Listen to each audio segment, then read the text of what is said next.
who have already, in my judgment, seemed to have mishandled where it was going. Because to just immediately, before a week time, saying there was nothing done wrong, when we hear that this young man was engaged in some kind of argument that was on tape, that his cell phone and keys ended up with one of the people that were there on the island and got away. He was one black with three young white men who happened to end up with his phone, happened to end up with his keys. Then there's just too many questions that they should not be closing the investigation. Now, I'm from Brooklyn, so I'm a little different than some of y'all. I was built different. My nose is out here, my eyes are here, my brain is here, which means some things I could smell before I could see and before I can figure out. This does not smell right. So some people are saying, Reverend, are y'all bringing in race? Well, we're not bringing in race, but we're not discounting race either, because we don't know what it is. So to tell us don't rush to judgment saying it was racist is fine. But then I'm telling you, don't rush to judgment saying it was not racism, because we do not know. We do know what these parents are being told, and what the parents have now shared with us does not make sense. Man, I need some feedback, man. Let me know what y'all think. This is not a race issue. We'll feel the same way if it was the other way around. We just seen similar circumstances. This is not a race issue. It's an American issue. How do you end up a young, promising football player, not in trouble, mother and dad at home, everything we tell them to do and be? They go on the 4th of July, on the anniversary of this country, going to an island, we're outing with his friends, and the friends come back, and he's left there with some story about, he said leave them behind, but then by some magic, one of the friends has his keys and his phone. Mind you, his mother tracked down the phone. They didn't voluntarily tell her they had his phone. They didn't voluntarily say they had the keys. So if they've not been tracked down, we don't know if they've That's ever foul play right there. Some of this doesn't make sense. So we are absolutely in National Action Network and other groups going to rally behind this family. I have told them that whatever we can and need to do, we will do it, because this smacks of some of the worst fears that we've had historically, not only in Mississippi, but in this country. And we are there until the end with them. I've been asked by the family to be in Mississippi for the funeral to officiate, which I'm going to do. We just got off the phone with Tyler Perry, the actor who says he wants to help cover whatever expenses for the funeral. We have with us, Spike Lee is in the house. Many of our people that have always supported families are there. This is not about them trying to raise money. We're going to take care of that. This is about, though, they got to keep going forward. But we want justice, and let the chips fall where they may. If it ends up being one way that we suspect was wrong, fine. But if it's another way, don't back up and play games with this. They are not activists or lawyers. So they only want justice for their son. I'm an activist. When we get there and they say we heating things up, that's what we do. Because sometimes you got to make people sweat to get the poison out their system. I'm the sweat man. And they are the parents that want to see justice for their son. Let me let you hear from Christine and Elmer Wansley and then Attorney Crump. Let them hear. Let's do it first. Okay, Attorney Crump, and then we'll hear from the parent. Okay. Thanks, Rick. Yeah, come on up with Reverend Thank you, Reverend Al, for always answering the bell as you have done on so many occasions when families get the worst news of their life.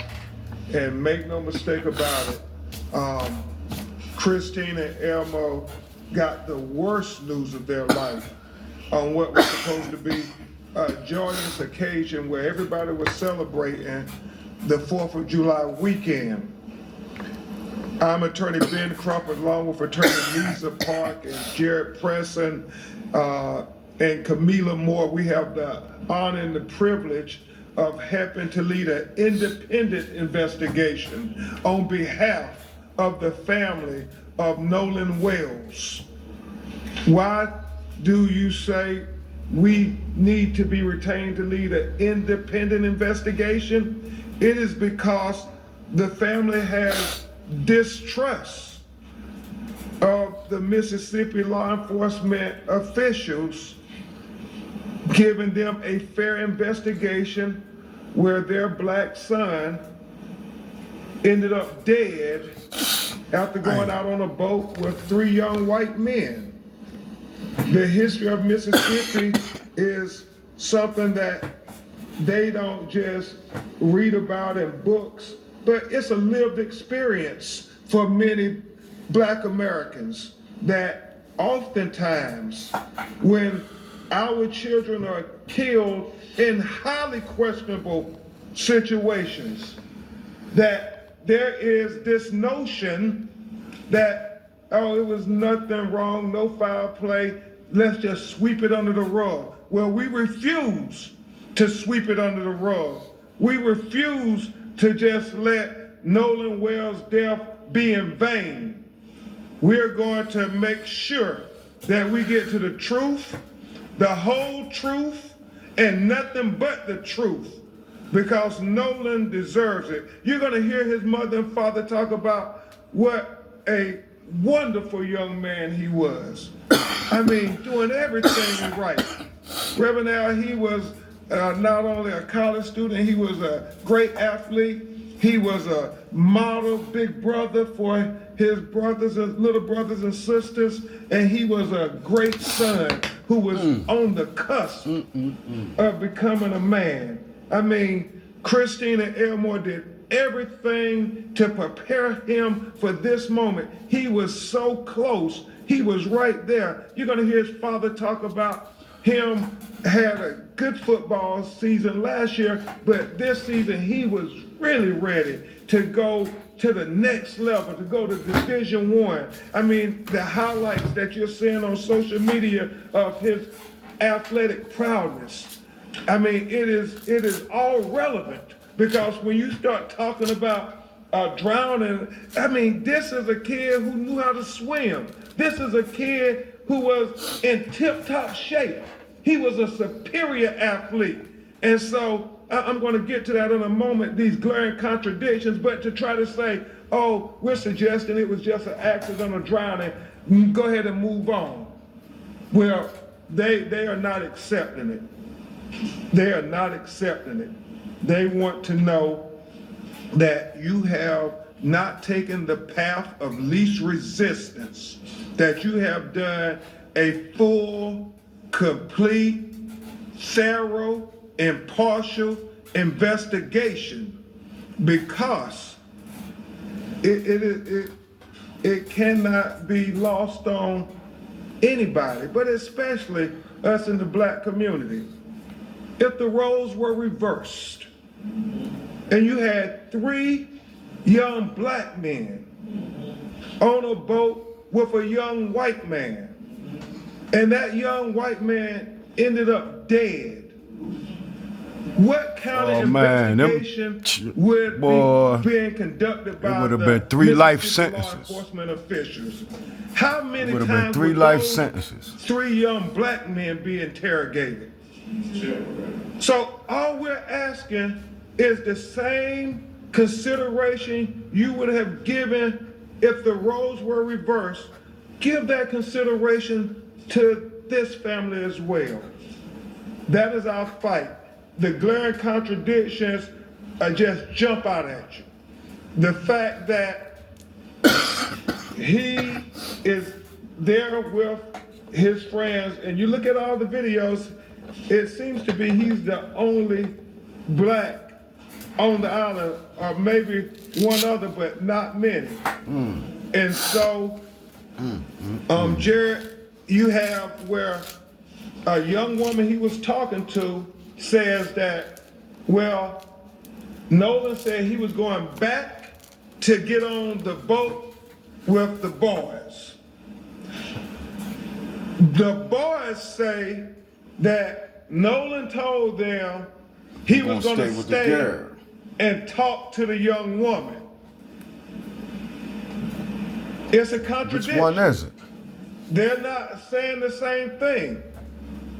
One of them is telling the truth, one of them is not. We have to get to the bottom of that. It's important. And then the fact, Reverend Al, that they have this video of an argument that is going on. And you know, thank God, all young people, they have cell phones, and anytime you hear people raising their voice, they start the video. And so you hear on the video, Nolan saying, "Give me my freaking phone. What are you freaking doing?" And that becomes even more relevant when you think about the story that they are presenting, that Nolan chose to stay behind. That's what they're saying. But his phone, he wouldn't take that with him if he's going to stay behind on the island. I mean, we're talking about an 18-year-old kid. What teenager would leave their phone behind if they're going to stay on this island? What teenager wouldn't take their phone? And so it's not adding up. It's not adding up at all. The fact, as Reverend Al, I know people that take their phone to the bathroom with them. I know people that can't even eat without their phone.